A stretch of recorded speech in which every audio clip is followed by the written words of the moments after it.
changes. There we go. We'll just welcome everybody to our resources board tonight, our first one since the summer. So everyone's come back refreshed from their holidays. The 5th of September, so welcome to everybody. I'd like to welcome Alison tonight to her first resources board. I did promise her we'd go gentle with her because she was going to be on her own, but as Simon's here as well. I mean, I can really go like No, I'd just like to welcome her and welcome her to the board tonight. The evacuation procedure as normal. There isn't an alarm planned as far as I'm aware, so just follow the normal instructions essentially on discovering a fire. We carry out the following: we sound the alarm and we attack the fire if possible. And on hearing the evacuate signal, we carry out the following: we exit the building by our nearest exit and safest exit, which for us is through there. And all visitors and us councillors report to assembly point G, and all staff report to their designated assembly points on Woolpack Way. Please don't leave the car park until we are told to do so by our incident controller, which this evening I will assume to be Simon. Oh, to be our Simon. All right. Thank you. Thank you.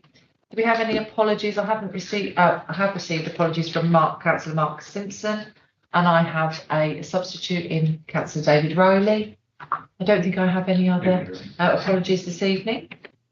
Disclosable pecuniary and non-pecuniary interests. Speak now or hold your peace. No, I don't think there's any there. And public participation. Well, we're overrun, as you can see. So, and I'm not aware that we've had any questions. So we'll move on to the minutes of the previous meeting. The board held on the 19th of June. So we have these here for signing. If I just go through this first page, are there any questions or any points to be made on that? No. And on page 2. Okay, do I have a proposer and a seconder for that? So Councillor David Humphreys and Councillor Bernadette Davey. All in favour? It's unanimous, and I will sign those minutes. I've only got a pencil, so I'll wait till I've got a pen so I can sign those with them, give them back to you. Until I've been at school, so I've got a pencil. Would you like to borrow a pen? If you do, yeah, that'd be lovely. Then I can sign those. Otherwise, I'll forget. Be careful, that's a lawyer's pen. They cost money. Oh, will I be charged by the hour? MG Evans pen. Oh, thank you very, very much. That cost even more money. Yeah, probably did actually. Yeah. There, that's lovely. That's fine. Thank you so much. Keep it for the meeting if you want. Thank you. It's really kind of you. Just moving on to agenda item 6, which is the General Fund Budgetary Control Report 23-24. And our recommendation this evening as a board is that we note that the board requests any further information it feels would assist in its monitoring of the budgets under our control. Is there any points on this one?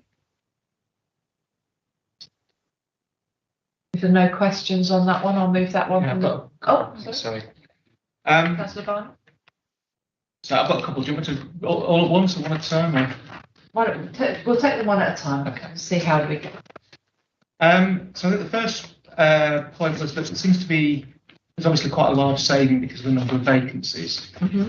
And I just wondered if there's any kind of measure of what the impact on services is by having all those vacancies. Because obviously we were expecting to have people in post. Must be having some impact. Well, yes, you would assume so there, but there were some vacancies, I think, that when they were originally budgeted, they were, when they weren't filled, it was, you know, when we were looking for our savings target, we were looking at how we can make departments more effective. Mm-hmm. And looking at the structures within those departments, and that goes obviously to the special sub meeting as well in terms of structure, which is chaired by Councillor Denise Clues. So, you know, those two things go together, and departments are speaking to the corporate services directors about their structures. I'm aware of that. Is that fair, Alison? Yes. Sorry. Yes, that's right to say. I think the other thing we need to factor in is there are some agency costs that are also included to give you the whole picture. Where there's gaps and they're absolutely essential that they're filled, even if it's for a temporary period, then people have been brought in through agency, which, you know, obviously that quite often costs a bit more, but it's more of a short-term measure. But where there's an issue in terms of providing a service, that's how it's been addressed so far. And this is only the first 4 months of the year. So, you know, I think with all of these financial reports, remember that it's only the first 4 months of the year. And when you actually look at that table, what that's saying to you is, you know, you've got a saving of 392,000, but you've got a cost of agency staffing costs that are backfilling some of that, which is 320. So your saving is only 72,000. I mean, only 72,000. That's not an only, is it? But it is, you know, it's a much smaller saving than what it first appears. Yeah. That's Taylor. Just following on from Councillor Barnett's question and Alison's answer, you've got agency staffing costs of 320,000. If we were filling those positions with permanent members of staff, it's likely it would cost less than 320,000. So that 320,000 spent on agency staff is probably not providing as good a service within the borough as we would want to expect. And certainly just looking at point 4.4.2, certainly one of the departments where those vacancies are being very sharply felt at the moment is within landscape management and streetscape. And that is the area that I'm getting the most complaints within Atherstone Central about. So it is something that I'd like to know what we're doing to try and improve that, because I didn't really understand the point in 4.4.1 where it said current vacancy levels within the directorates are slightly better than the profile budget. Does that mean we have more vacancies or fewer vacancies? I wasn't really clear. So that was another question that I wanted to ask. I think that particular comment right at the end is basically saying that although there are vacancies and there's agency staff coming in, there is a saving on the budget. I think that's a clumsy way of making that comment. Okay, it's better. It's possibly not the right way. There's more of a saving in the profile than we expected at this point in time. Yeah. Rather than better. Yeah. I think that's perhaps better use of the terminology. Yeah, and I agree with you in the sense that environmental health, particularly internal audit and the finances at the moment, they're areas where we really do need to get some people in as well, don't we? So they are being sharply felt in some places, but from a budgetary point of view, which is the focus of this report, obviously it's documented the saving against target and against budget at this point in the year, whereas in the special sub that's chaired by Councillor Denise Clues, they would discuss more the structures, the vacancies, and the HR side of that. Is that fair? I've got Councillor Parsons, then Councillor Riley. Yeah, thank you, Chair. I'm just a little puzzled here. I'm getting mixed messages. On the one hand, we're seeking to actually fill these vacancies, and on the other hand, we're looking at where we can perhaps not actually fill those vacancies. So it seems to me that we're conducting a mini review. I suspect we're probably always doing that, but if we're doing it, I think we should say we're doing it. Are we conducting a mini review, or are we seeking to fill all the vacancies? Really is one question. I think in any organisation, when you have a vacancy, you review how you are going to fill it, and whether or not that's the most effective position to fill, or whether or not you need someone more senior than that, or you need 2 people at a more junior level, depending on the work, or whether or not you've invested in an IT system, which we've done in some departments recently, and that changes the nature of the work, and you need someone with a slightly different skill set. Those things are done on a day-to-day basis, and that's operational. That's the normal operational workload, isn't it? Really, within a department. When someone leaves or resigns and you've got a vacancy, you always look to evaluate what you need and whether or not that's changed. I don't think that's an unusual way of working. Okay. Yep. Councillor Riley. Thank you, Chair. Yeah, I think it's a really good question, isn't it, about whether there is an impact on the quality of service that are being delivered, and if as members we're beginning to feel that there are some areas that are falling short in the delivery that we'd expect, then it really is a good point to raise, isn't it? I mean, looking from a planning perspective at the vacancies, as you'll know, Chair, one of our biggest problems has been that A, we've struggled to recruit, and B, once we've recruited and trained people, we've struggled to retain. And we almost have found ourselves, up until recently, in a vicious circle where we keep bringing people in, training them, and then they keep going to higher paid salaries in other local authorities. And I think part of that is the challenge of North Warwickshire, in that we are a very proud but also a very small local authority. And at the moment, we're not in a position to offer salaries that are as big as people can clearly get elsewhere. Councillor Watson.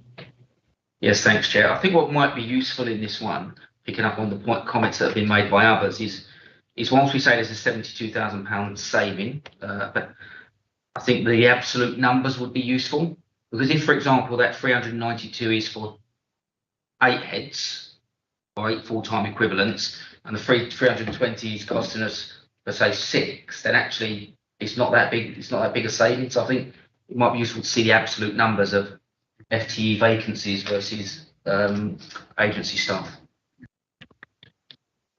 Yeah, that is useful. I don't know whether or not that's most useful here in the budgetary part of that or in the HR, or maybe both as a supplementary comment within the report. Thank you. Simon. Sorry, Chair, through you, just one very brief observation, just in case it provides a degree of comfort, and I speak from experience.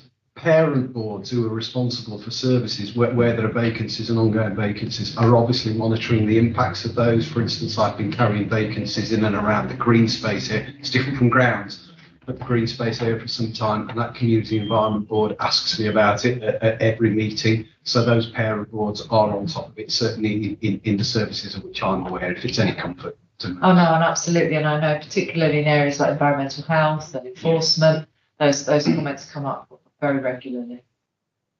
Councillor Clues. Thank you, Chair. Just going back to two of the points of the special sub. I think it was the July meeting when they did give us a review on vacancies and things like that. But we're not the only authority that's struggling to recruit. The authority the same size of us, they're all struggling to recruit. So now, and we've been wanting this when Councillor Parsons was on special sub, we started getting apprenticeships in, and I believe now we've got 2 plumbing and 1 carpentry, which is nice. The fear is that they'll get trained and they'll leave us, but at least it's getting somebody skilled, and we try and get them from North Warwickshire. So we're not the only one that's struggling. We're still struggling with planning, we're still struggling environmental, and all those ones, but it is not just us that struggle. Can I just ask another question? On 4.8, the additional budget of £50,000 required to complete an high-cost structural repair of 3-bedroom property. That's sorry. Am I on the wrong one? Yeah, can I stop you there, because that is not 4.8, and that's on the next agenda item. I'm in front of everybody else. I'll wait on that one. But you can ask that question, but can I just ask you to wait till we've gone through this one? We'll hold it in reserve. Yes. What it is, it's. Should we vote on this one? Should we vote on this? On the next one. And then do it on the next one. Should we? So, are there any more questions on agenda item 6? Item 7.1, page 9 and 10, in terms of risk to services. I think it would be helpful, and I know it's not easy, but it'd be helpful to have some idea of what the level of risk is carried by each of those. Particularly on the item about limited budgetary provision is available for one-off spending. If there are any particular high-risk items that may come up, it might be helpful to have them highlighted. Well, anything that's particularly high risk would be on our risk register. So, for example, nobody foresaw COVID coming in and landing in, and then obviously there was a lot of costs associated with that, but we couldn't foresee that. So for one-off items that might be. I think the bigger one for me that I think is a risk, I think it's the uncertainty around the pay award. I think that's the biggest risk to us. So some of our biggest costs are our payments to our staff and our employees. And we understand we've just talked about vacancies, we've just talked about backfilling with agency, and that's expensive. We've talked about retention issues and recruitment issues. But equally, one of the biggest risks we have is we're sometimes seen as not competitive. And even with a big public sector pay rise that potentially is on the cards, so they've gone to the unions with something, I believe, fairly recently, for the NJC. 4% that's assumed in preparing the budget seems quite light, and that does present us with an issue. Last year, when they awarded the one-off payment, which was £1,970, I believe. 25, hold on, £1,925 per person, which was done to stop the percentage game for the lower banded roles, really hit us quite significantly in terms of, and then on top of that, there's the associated cost with the LGPS and the NI. So it's not just the award that's really costly; it's the other costs that go with it when you're a people-hungry organisation like we are. So I think for me, the biggest risk chairing this board is that what is the unknown of that and our ability to forecast that and look at that in terms of what our budget might look like in 6 months' time. Okay. Rich, Councillor. Yeah, just a further question. It's the very top paragraph of page 10, talking about potential additional costs for council in carrying out its planning function. I would have also thought that we're going to need to look at the potential massive reduction in planning application fees that are going to be coming in because of the changes to the planning system, where people can do pretty much anything they want to their residential property or their agricultural building without making an application for planning permission. And therefore our planning revenue is going to go down drastically. Has that been factored in? Because that's something that, is being forced on us by the government. So that's one aspect. The other aspect is looking at whether we are aware of any likely planning appeals that may be on the horizon and how much they may be likely to cost. Because I'm aware that there are some fairly sensitive large planning applications that have been submitted and are being possibly pre-application or discussed at planning. So I think those two things together are pretty significant. And then moving on to the second paragraph, council expenditure on housing benefit, we have the other end of the spectrum, which is clearly we are seeing the results of a cost of living crisis, whereby more of our residents are reliant on housing benefit and other benefits, and the additional costs to us in managing and processing those applications. And I think we can't afford to ignore the fact that that is continuing, and we're seeing it right across our borough. I'm certainly seeing it in my area, and I'm sure other councillors are having residents coming forward and saying we're struggling because of this. So those different ends of the spectrum, but different pressures that are being put on us, and it doesn't seem to have been fully taken account of in the preparation of the budget. All right. So obviously a budget is a stake in the ground at a certain point in time with what you know at the time, and then obviously you reforecast when what you know changes, and that reforecast happens on a quarterly basis. That gets presented back to us here, and we look at what the first quarter, and we look at where we are. And this is what that is, that budgetary thing, and that's why we're saying in certain things going forward we need to put this in because we're aware of something new. In terms of the changes to planning, obviously that wouldn't have been forecast, the reduced revenue from individual planning applications, because they can obviously do, well, clearly from the new plan, be able to do more without asking for planning permission. However, there are larger fees associated with larger planning applications for housing development and stuff like that. So those fees have gone up. So it depends on the balance of the applications and the proportion of which we have smaller applications from individuals and larger applications from big developments. And we're obviously aware of our local development plan. So that would need to be sort of looked at in terms of what proportion we get from what and what, in terms of what's gone up and therefore what's come down and what the net effect of that is. In terms of housing benefit, obviously the amount of housing benefit people have, so they are benefits, they're government funded benefits. However, the cost of processing and managing those is very well done within the existing team. And I know there's been pressure in terms of financial services, in terms of the team there, but they do seem to manage that pretty well. So I'm not entirely sure that there's much to move budgetary wise there at the moment, but Alison might correct me if I'm wrong. No, I think in terms of housing benefits, because the majority, the big cost is what we pay out, and that's claimed back. I mean, you're right, there is additional pressure, more applications you've got to deal with, but it's a minimal impact with the processes we've got in place. Just to go back to the planning one, there are quite a lot of changes in planning in terms of the fees going up that we'll need to remodel as part of the medium-term financial strategy going forward. But you're right, the budgets are only as good as the information you've got at the time you prepare them. So they're constantly monitored, and I guess that's what we're doing now. But things do change all the time. Sometimes it's quite big changes, sometimes it's more minor. Yeah. Thank you. Councillor Parsons. Thank you, Chair. Yeah, those of us who were at planning last night I think it's fair to say there was a robust response to the discussion document that was put forward. And actually, to be honest, it was a cross-party response. There was no, nobody was taking sides on that one. We absolutely disapproved of it, and a robust response is going to Michael Gove.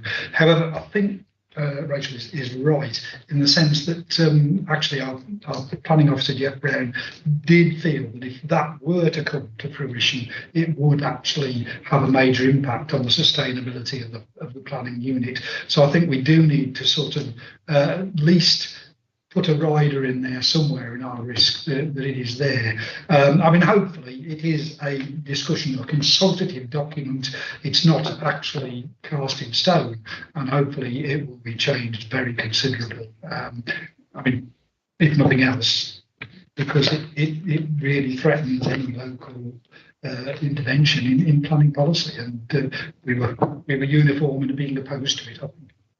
Thank you. Councillor Humphreys.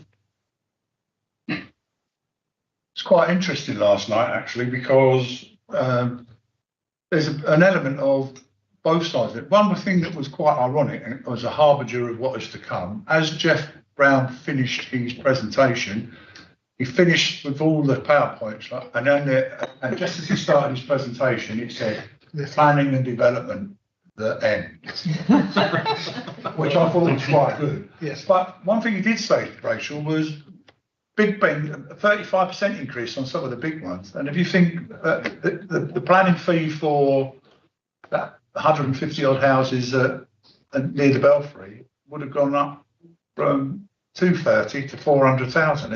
It's a big number. You don't get that many big ones. And the other ones are 25. But what he did say, you don't need planning permission to say do X, but you do need to do it correctly. So there will still be a reduced fee. And that still have to be discussed. So you're not going to suddenly turn up tomorrow and somebody turn a shop, maybe stuff like that. But if you're going to do something else, there still has to be some sort of controls. How that's going to work, I don't know. And if we have another election, who knows what will come when somebody else makes a decision of what's going to happen. But I would hate for it to become free for all. Sometimes we might be considered to be in the way of doing some development. But actually, I think sometimes we need to be that gatepost to actually make sure things don't get out of hand. So I think there's somewhere between. But you were right. Hopefully, planning is non-political, and we keep on doing the best for the society. Thank you. I think what you said did sum up the mood of the meeting, actually. Yeah. Councillor Riley, you had your hand up there. Yes, it was only to recognise that obviously the consultation paper is about the bill, the Levelling Up and Regeneration Bill, and it is not moved to enactment yet. So while it's it's worthy of note, all of these discussions remain in the hypothetical. So whether they would actually be down as risks against the council, or whether they just, as they have been in this report, be noted. Yes. You wouldn't risk a risk on a hypothetical event. And I was just going to reiterate that this recommendation for us tonight is to note these amendments, to note that. Are there any other points on that? Sorry. Appendix B on page 13, and maybe this is just my misunderstanding, but there's a number of items there where the profile budget for the quarter is more than the annual budget. I mean, Director of Corporate Services is the one that stands out, where it's got an annual budget of 22,900, and then the profile budget for the quarter is over 200,000. I just didn't understand what was going on there. I don't know. What line are you looking at in that? That one A? is Director. It's Appendix B on page 13. That particular line is the Director of Corporate Services. So this is recharge services. So that's the budget for the quarter. That's the profile budget. Oh, that's only the budget for the quarter, is it? No, I assume that was an annual budget, the first column. I just say, so the first column is the annual budget, and then the profile budget is the budget up to the end of July. So but because these are support service charges, they recharge out to zero. Yeah. So they recharge across all of the services across the council. So the profile budget, I know it looks really strange, but it's profiled like that because that's how they're recharged, and then at the year end they should more or less come back to zero. So it gives a bit of a false. Yeah, it's not a useful table then. Because actually what that should show you is whether or not you're tracking to be above or below the 22.9, not what you haven't recharged yet. Yeah, no, I agree. I think the profile needs to be looked at. I looked at it for the first time and thought I didn't quite understand that, but it's because they're recharged. So a cost of finance, for example, at the year end there isn't a cost of finance because the cost of finance is across all of the services like leisure, etc. So that's the reason for the.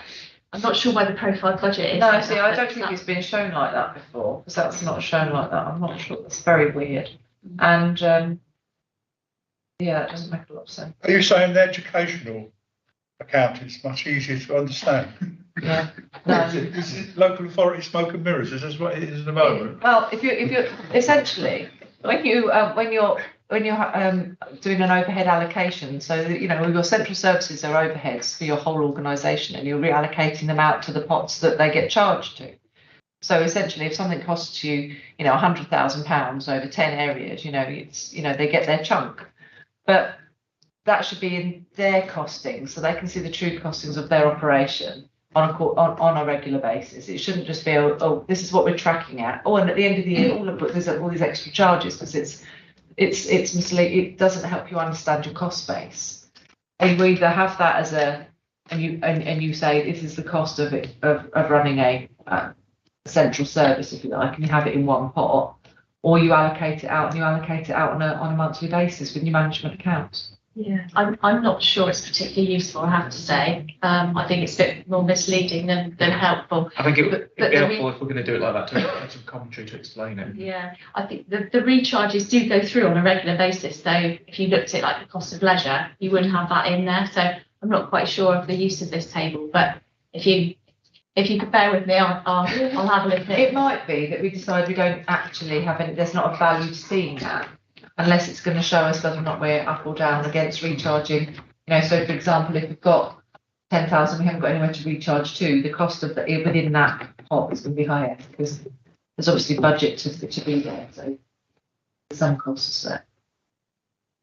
Councillor Taylor and then Councillor Clarkson. Can I make a suggestion? I think it'd be quite helpful, because Alison's obviously relatively new in post, and there seems to be a general sort of discomfort amongst us as to how these figures are presented, which I think Alison shows, and perhaps we could say that we're happy for that to be looked at in the way that those figures are presented with the chair of resources. I think we could probably just scrap that page. Yeah.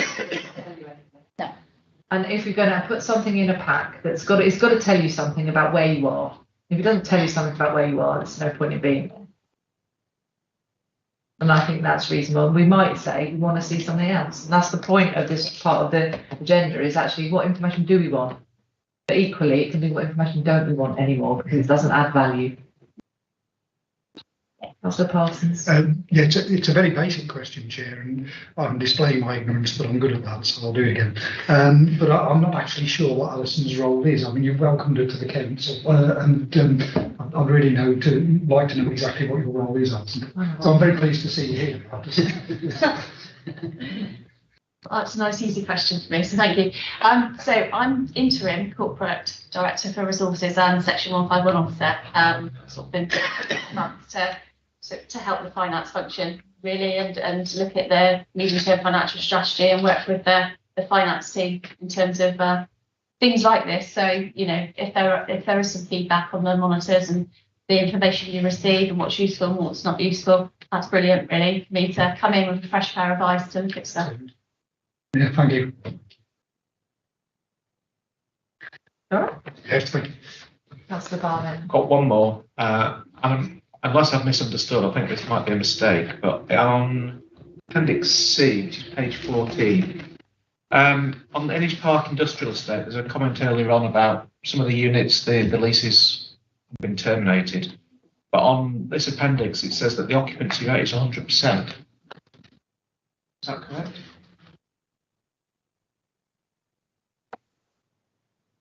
There's two parts to that though, isn't there?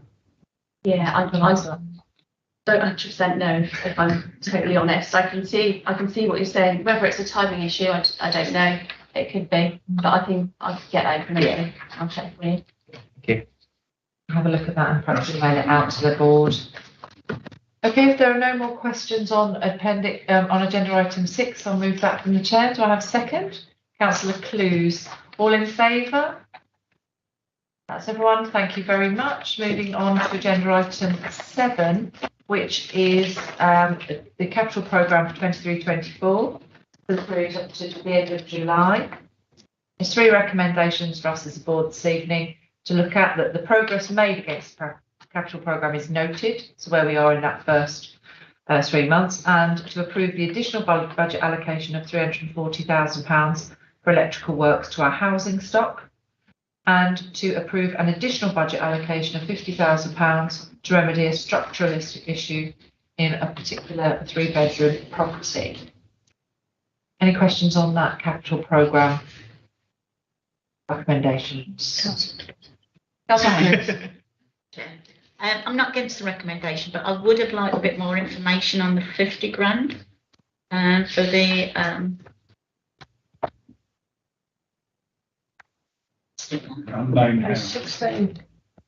page 16. Yeah. Is the property in North Warwickshire? But I doubt if Alison would know. Whereabouts in North? So it has to be in North Warwickshire. Yeah, I did get that, but it's just say which part yeah. of the ward. It just seems it's funny if it's a one house with structural problems. Is it a semi-detached in the middle of 4? Because if it is this just one single problem in an house on an estate? That's or is it a bigger problem and therefore going to bring more costs to us? A bit more information on it. I'm happy to recommend it, but I would like a bit more information. Could I ask if I go back to the Director of Housing and ask to be a bit more information on the detail? No problem at all. No problem at all. Councillor Parsons. Just like to support what Councillor Clues has said. Perhaps we could have a briefing note on that one circulated, because until next meeting will be useful to know. As has been pointed out, is it a one-off, or have we got a bit of a ticking time bomb? As we know, there are a few out there in the construction thing at the moment. So yeah. Right. Or is it something we need to be aware of? Yes. In the future? Yeah, oh yeah, that'd be useful, wouldn't it? Okay, Councillor Watson. Yeah, thanks, Chair. And following on from that point, I think it would actually be useful to have a breakdown on the electrical works as well, because I know in 4.3 it talked about property in Water Alton requiring 140,000, but where's the other 60,000, or where's that being spent? It just says 340,000 additional electrical works. Okay, that's for the budget, yeah. So that's if there's allocation against properties for that, whether or not that's the actual work has been, or whether or not that's been reforecast because the trend is going up, and you've got particular items that lead to that trend going up in terms of being more costly. My understanding that the 200,000 is because of the costs going up. The 140,000 is specifically for the communal blocks at George Road, Jordan. Right, so the 200 is probably inflationary pressures that's gone up, and then okay, Yeah. it's fine. So does that satisfy that? Yeah, that's what. Yeah, because it adds up to 340, which makes sense. Thank you. Okay, if there are no more questions on that, Councillor Barnett. Yeah, so on the page 16, there's about the, I assume, carry forward of £3 million. I just wonder if someone could give us a bit more information on where that's coming from. Okay, I didn't really understand it. well, the carry forward budget from the previous year. So that's underspent from the previous year, is it? Yeah. Okay. That's just carried forward from prior year in terms of capital programme that wasn't completed in that year, that may be completed in, crossing over into the new financial year. Okay. Just to add to that, there could be various reasons for the scheme being delayed. With capital in particular, it's not annual like revenue, is it? Because the schemes quite often go over more than 1 year. The report with the carry forwards for both general fund and housing revenue account are going to the executive board on the 18th, so that's where the detail will be on that. Lovely. One more, sorry. On page 18, 5.3 makes reference of some preparatory work on a Loughbid for Atherstone. I'm just wondering if there's any kind of plan B planned for if that's not successful, or is it all or nothing on that?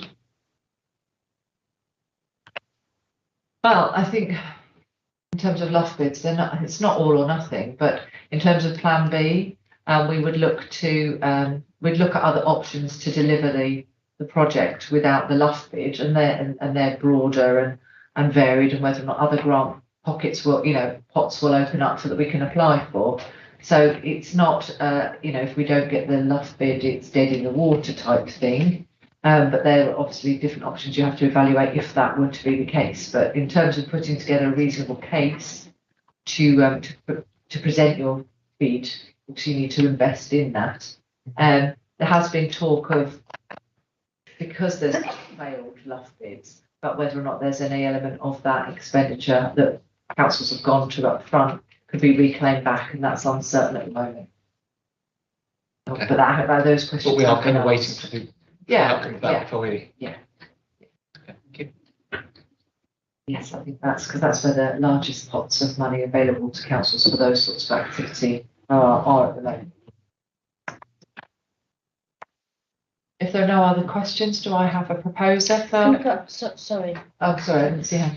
Yeah, did have one. On 5.6, electrical upgrade planned for council offices at Old Bank House. Is that still planned? No, because I think it says in the comment also, because obviously post-COVID, the workplace has changed, hasn't it? And we do a lot more hybrid working. So the future of what we do with Old Bank House is the comment on there. It's been delayed because that's it. That question has to be asked. So whether or not we invest in that electrical work before we make that decision, or we make that decision and then decide whether or not we invest. So I think that's quite clear in 5.6. Why Probably semantics with language, because my understanding of delayed is that that's a project that's still planned, as opposed to one that's been sort of put on the back burner. But that's a language semantics, and that's yeah, I think so. that's your typical difference between a lawyer and an accountant. Yes. can be more vague in terms of delayed. No, it's, That money, the more vague, the more money. no, I think, for us, delaying a decision or delaying spending the money means that you make when you've made the decision, what you're going to do with it, you've not invested up front. That's clear. So we haven't yet decided that we are going to upgrade It's whilst the future electrics use at is Old Bank considered. House. It says a house is likely to be delayed whilst its future use is considered. And I think that's fairly reasonable because it's not as in use as a building anymore. Yeah. As a workplace. Yeah. Thank you. No problem. I'll move that from the chair. Does anyone have any, do I have a second? Sorry. Councillor Humphreys, all in favour? Thank you, that's everybody. Moving on to agenda item 8, which is the Housing Revenue Account Budgetary Control Report, similar thing, over the period ended in July. And this evening, our recommendation to this board is that to consider if any further information is required. So that's all we've got to consider in relation to the Housing Revenue Account, is whether as a board we require any further information about this. Any questions on this agenda item?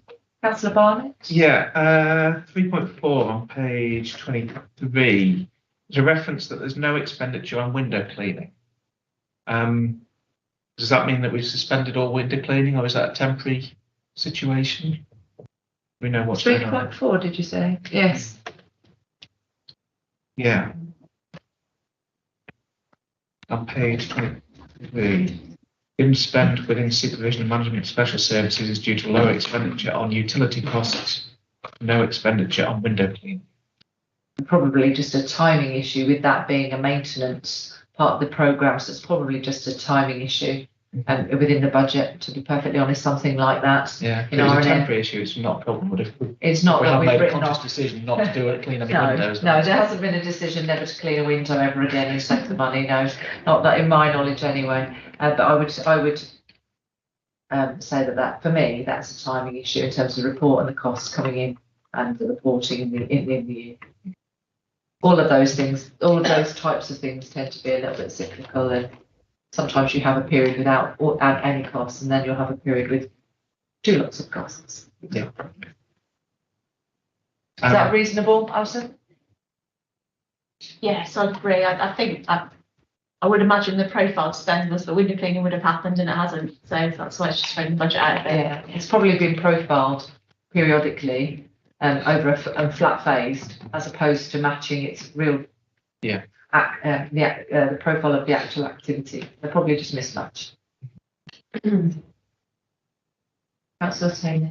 Yeah, on Appendix A, under expenditure, there's an item for new loans.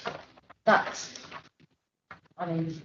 correct me if I'm wrong, but it seems slightly concerning in a revenue budget to have a loan of 5 million. Do we know what that was for, and what the future of that's going to look like?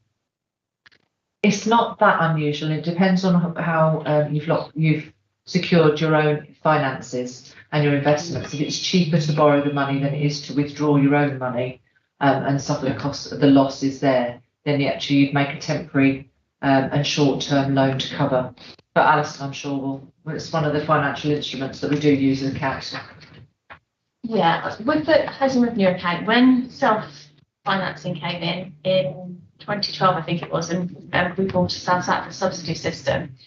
To do that, I had to take out quite a lot of borrowing, and the borrowing would have been on, some of it would have been long term, some of it would have been shorter term, whatever. And I understand this is where we've got some borrowing that we've basically got to pay back, but we need to refinance it for the capital programme. So it wouldn't be unusual to have to do that. And you would look to borrow internally if you had the cash flow to do that first. But if you haven't got the cash flow to do that, then you have to borrow externally. It's not ideal because obviously interest rates are higher now than they would have been. Yeah. So is that for capital projects then? No, So it's for the cost of the properties we had to buy. Yeah. Because obviously before we didn't have to buy them from the government. We had to buy our housing stock back and own it as council. Sounds like a subsidy system, but that was financially really financially beneficial for the Hopes and Revenue account overall. So it wasn't a negative. It was No, it was just a time, but it is we had to, obviously, as a council, we didn't have the funds sat there to just do that with, because that wouldn't have been good use of public money. So that was a borrowing on.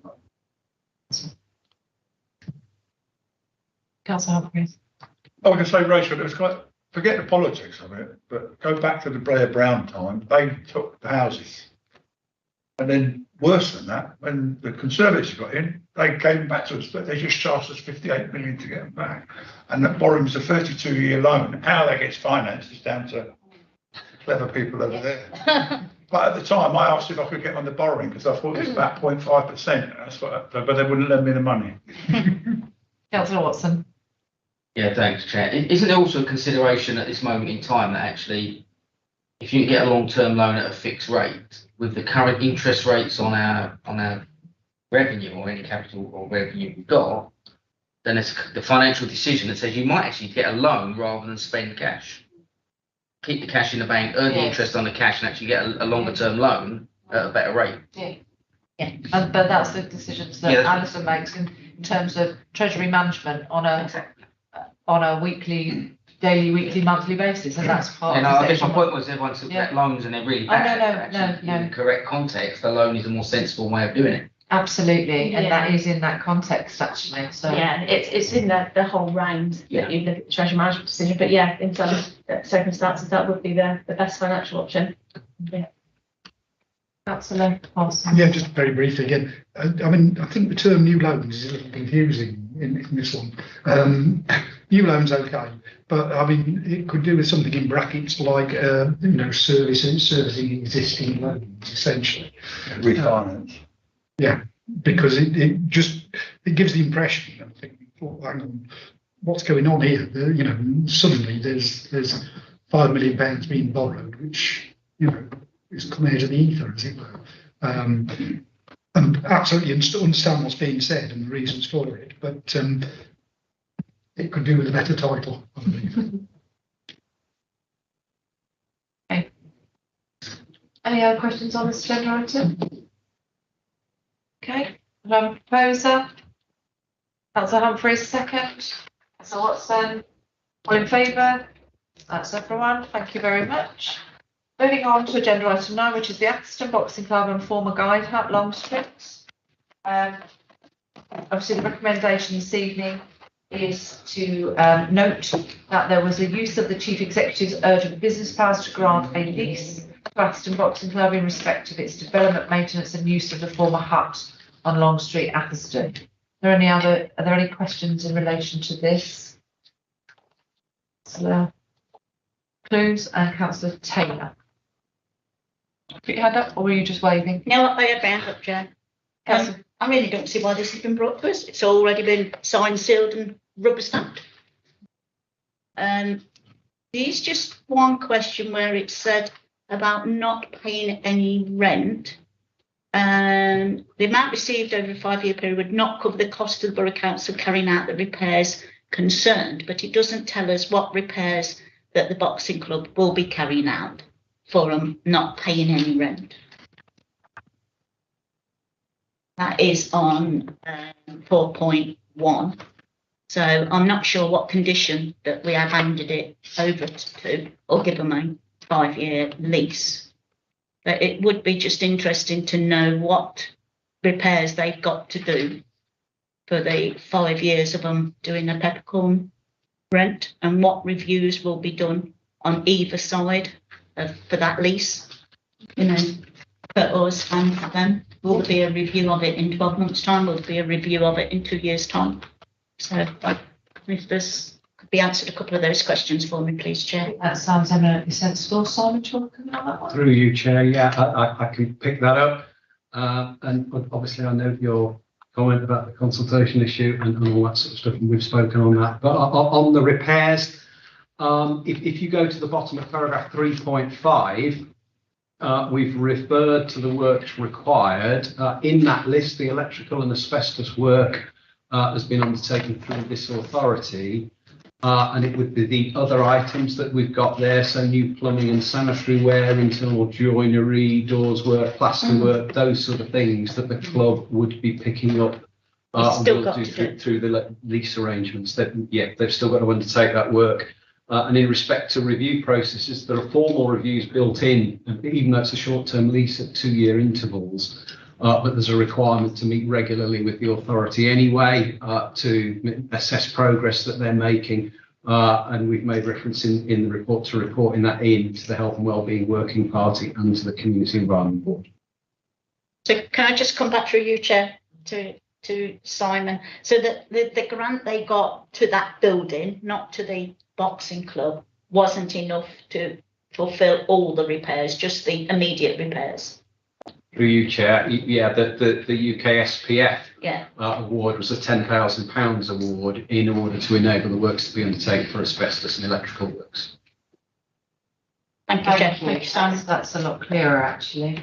Councillor Taylor. Yeah, I just wanted to seek clarification on point 2.1. Consultation has taken place with relevant councillors.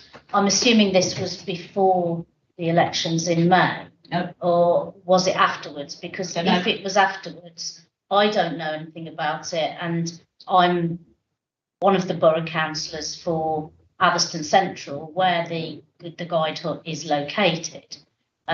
So I was just a little bit perplexed by that. But also, I did want to say that I think the boxing club does excellent work, and I'm really pleased to see this happening. And I'm perfectly confident that Simon's department will have put the relevant provisions in the lease to ensure that they carry out the work that's needed for their safe functioning. But I was very perplexed by that and wondered if anyone could shed any light on it.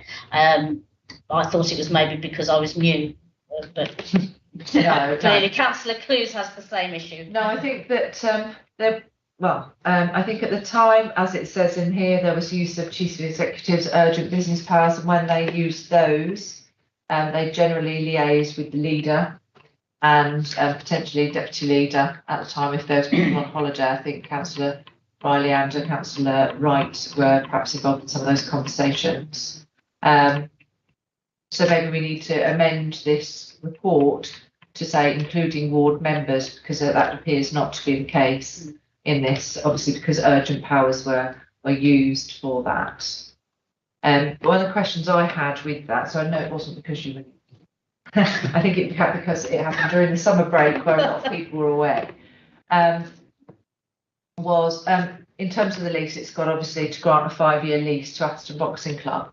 One of the things I'd be keen to understand, to add in terms of the recommendation, is, as Councillor Clues just alluded to, actually, it was maybe I wrote it down when she said that, in all of our leases and any of our arrangements, we need to have a period of review.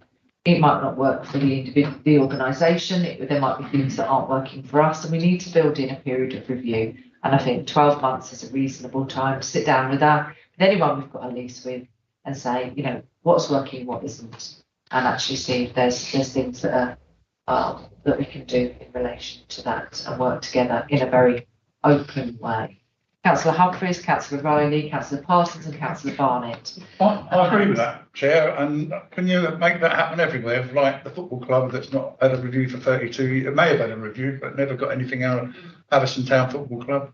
This boxing club needs to happen. There's no doubt about and needs to keep continuing. You know, I managed to get a lot of equipment for that boxing club along with Major Singh some years ago, and I've seen it change some of those boys who are men now, who actually have changed the way that and it doesn't make a bully a stronger bully because he can box. Makes him disciplined and understanding and keen to work with others.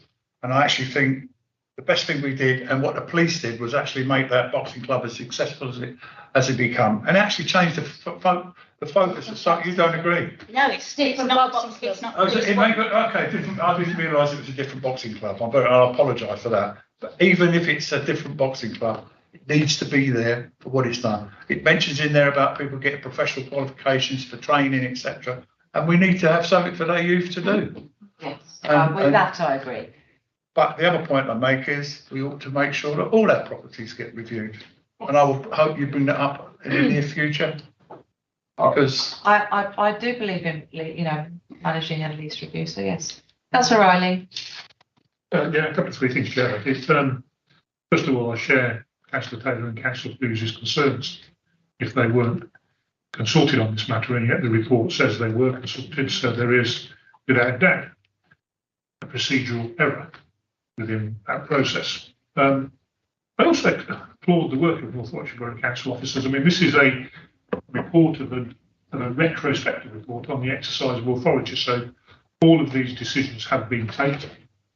And there was a problem presented to the Borough Council which required immediate action. In this circumstance, it's fantastic that the Borough Council has actually been able to engage, find a solution and help a club continue to survive, whichever boxing club it is, because without doubt they're doing outreach and having spoken to officers about the club, there are over 100 members of this club who are going down. So there is good to be applauded as well. In terms of your proposal about an amended recommendation, I agree with I would second your proposal in terms of review after 1 year, because as Councillor Humphries has said, we're in a situation where we're operating on a North Warwickshire wide basis, and there are hundreds of organisations who find themselves in similar circumstances, and it's important that we take a corporate response that benefits everybody and not just concentrate on organisations in one part of the borough,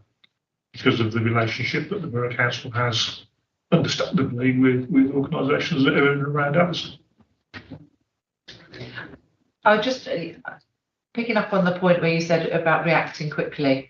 As a council, we often will often be accused of being bureaucratic, and I suppose it highlights an area where we could perform in a more agile manner to respond to a pressing problem. So that, I'm sure, from the boxing club's point of view, and the fact that we operate, manage that quickly, would have been in the face of a difficult thing happening to them, would have been actually quite useful to them, rather than waiting for a meeting and something to be a little bit more bureaucratic on that. So it shows agile working as well. So yes, it's not all negative. Councillor Parsons and then Councillor Taylor. Just to say, echo everything that's been said actually, and it is nice to see when a council can make a bit of a difference like this, and this is clearly what's going on. In terms of the lease, yeah, absolutely, we need the reviews, but the 5-year period is normally what the national sporting bodies require before they will give grant aid. So the period is right. It's just a matter of putting the reviews in. Yeah, I agree with that. Thank you. Councillor Taylor. Yeah, I think Simon's department has a history and can manage this process. I'm sure things are written into the lease where the right department will be working with this organisation to make sure that they are continuing to thrive and doing the work they should be on the lease. And it's a bit of it's how you work with community organisations, which I know that this council has a long history of doing well. So I don't really see any issue with that, but it is a different way of working in terms of commercial leases, which I know I've worked with Simon on in other projects, where you actually write in not just what you expect of the tenant in terms of their repairing obligations, but also what you expect in terms of the outcomes that you want them to achieve, because that is essentially why you're giving them a rent-free space. So you want them to do X, Y, and Z. And if they are failing to do that within 12 months or 2 years, then of course the council needs to be able to sort of change the relationship they have with them. And whether that's to put in a different boxing club or a different community organisation that would have greater benefit. But I feel quite comfortable that already happens with the way that the borough works with community organisations. Thank you. Councillor Bond. I just wanted to come back on the lack of consultation, actually. I know it's in the summer and maybe people missed it, but Simon did actually send an email on the 27th of July regarding this issue and the Addison Town Football Club, which had a draft of this. I think it was before the lease had been granted, and asking for feedback. So it did say in there as well that he'd consulted with Councillor Bell, presumably as chair of the Community Environment Board. So I think there was the opportunity there. Maybe people missed it. That's why I said I think because of the holiday period, that people may have. Okay, lovely. Simon, you want to Sorry, comment on that? just about, I'm grateful for that point being picked up. Obviously, I was going to make it. The consultation paragraph there at 2, that it's part of the board report process. I take Councillor Clue's point exactly that there's an issue here about consultation on an action that in essence has already been taken, and I take that point. But ironically, in this case, it went out earlier than normal. It went out on the 27th of July, and you're quite right, having spoken to the chairman of the Community Environment Board in advance. But just by way of reassurance on the review period, as I say, there's a 2-year period built in to that. There will be no problem in respect to the boxing club in terms of amending that to 12 months. In fact, there's already provision in there for them to formally meet the council anyway, every 12 months, to officers from various departments, facilities management, as well as ourselves from leisure. So we can get that amended without any problem. Okay. Thank you. Brilliant. So in terms of that recommendation, are we happy with my slight amendment to that recommendation? Do I have I've obviously proposed that with my amendment. Is anyone prepared to second that? Councillor Davey, thank you very much. All in favour? That's everyone. Thank you very, very much. That's moving on to agenda item 10, which is the parking petition for Atherstone. So obviously we are aware that a petition has been received on the 19th of May. But our recommendation this evening that we note that, and we note the contents of the petition, which we're aware of, and that B, that the Resources Report Board receive further reports and recommendations from our Task and Finish group, which meets again in December, and I know that they have already met and discussed some of that, and there's follow-on report to us in December in response to that petition. Councillor Parsons. Yeah, thank you, Chair. I was a little disappointed that we didn't have any information about the responses to the petition, because it would allow us to gauge the opinion somewhat. And obviously a lot has been said about this. I still have concerns about the impact of this parking policy on those in the lower income bracket who don't have off-road parking, and actually shop workers who come in on the minimum wage. I honestly think that it would have been very useful to include some information about the responses, and perhaps to let us know when the Task and Finish group is proposing to actually report. Well, obviously they're going to meet again, and that's there. But at the moment, we're sort of looking at this in a bit of a vacuum, I think. Okay. Any other comments on that? Item, Councillor Barnett. Yeah, so on 3.7 on page 38, it said that Warwickshire County Council agreed to undertake a strategic review of on-street parking across the borough. I mean, I'm not quite sure what the scope of it was. I did email Keith Evans earlier. He seemed to indicate that they were only going to focus in on areas where issues had already been identified, which doesn't quite seem to fit with the wording of that statement. So I'm not quite sure exactly what the scope is that we're asking the county to report on. Okay. Well, I think that obviously the Task and Finish group have meet regularly. They've met regularly since the introduction of the changes to the parking within the borough, the whole borough. And obviously we've got the chair of that here, but one that we've got to be mindful of, the recommendation to us as a board this evening isn't to sort of almost second guess the report that the Task and Finish group are going to present to us and the findings from when they collect that information. Having said that, the Warwickshire County Council on-street parking review is in areas that come through that Task and Finish group, because they're presented as problem areas by our residents, and they go through that. So it's part of that process, and it's all part of that review process in terms of of understanding where sort of some of the displacement has occurred. But if I had Councillor Humphrey's hand and then Councillor Riley's hand. I was at the county where that was, when CPE first came in, yeah, you know, I talked about people dispersing all over the place. And the argument would be, and that's based on everything that they've done elsewhere in the county, is you have to see where the trend is and where the dispersal goes and where people end up. And so at that stage, it said it would be, we started in February, it'd be about a year, and in November they do all the parking orders and the road traffic orders. And they are at the moment looking at the whole concept of it is, and there will become areas, I am sure, in all our settlements where there are yellow lines, etc., and people are going to go off it, where residents parking will come back, will happen. But that will come out from, be driven by what actually happened. There is a cost to that, unfortunately. I mean, people pay for residents parking. And I also know at the moment the cost of residents parking is going to go up slightly. It's not a fortune, but it's another cost that will happen. So can't give you an answer to that at the moment, but I'm actually at a task and finishing group at the county in a week's time, and I'll ask the question and I'll come back through this board if you like and tell you what I've heard. Thank you. Councillor Riley. Yeah, thank you, Chair. The board report is about the submission of the petition, and the petition was specifically about off-street car park permits. So it was about council-owned car parks and residence permits, quite rightly, and the cost and the feasibility of introducing those. Indeed, the petition said free permits or charge permits. So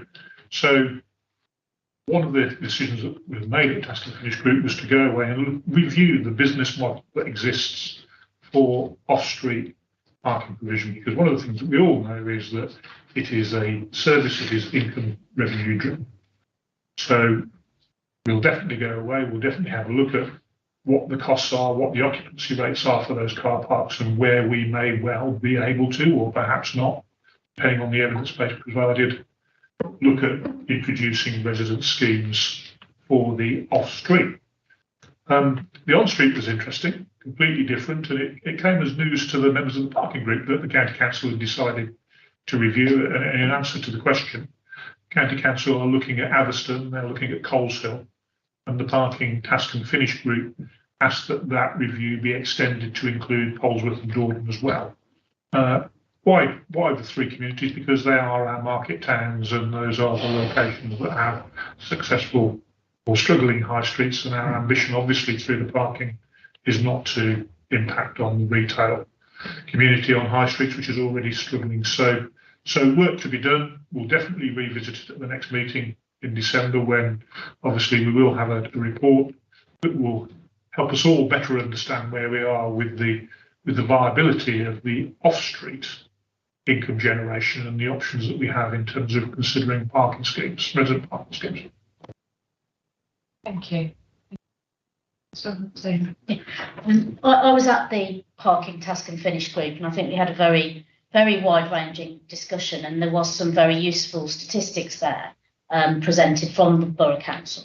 I think it's quite clear here, particularly in 3.8, I'm very pleased to see that we're looking at displacement issues between on and off-street parking that needed to be reviewed. So that's clear we're having a review, not just the review that's being carried out by the County Council of on-street parking, but also a review of our off-street car parking, and looking at possibilities there. And I think we have to accept as a council that because we're not obliged to provide parking spaces in planning applications for development within our town centres, that we have to look at how we then accommodate those residents of ours that need cars and live within our town centres, but also residents who live in other parts of our borough and come into work in our town centres.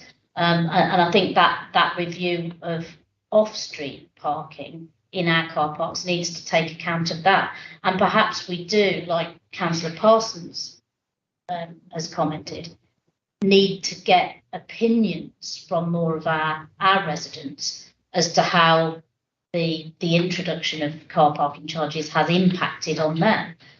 Because there are some views that say it's been positive and others that say it's been negative. And I think we do need to gather more information as part of that review process. Thank you, Councillor Riley. Chair, recognising that this is the Resources Board and it's parking and customer Yeah. group, I think Councillor Taylor's comments are spot on. However, it is to be noted that this is a decision of the council and it is a commercial operation that we will need to make sure remains viable going forward. But yeah, we should look at all of the spaces that present to us. Okay, so in terms then of our recommendations this evening, we note the contents of the petition, we understand what that is about, and that B, the Resources Board receive further reports from the Task and Finish group after they meet again in December. I'll propose that from the chair, seconded by Councillor Riley. All in favour? That's everyone, thank you very much. And that concludes our agenda this evening. So I'd like to thank you all for coming to Resources Board tonight. Thank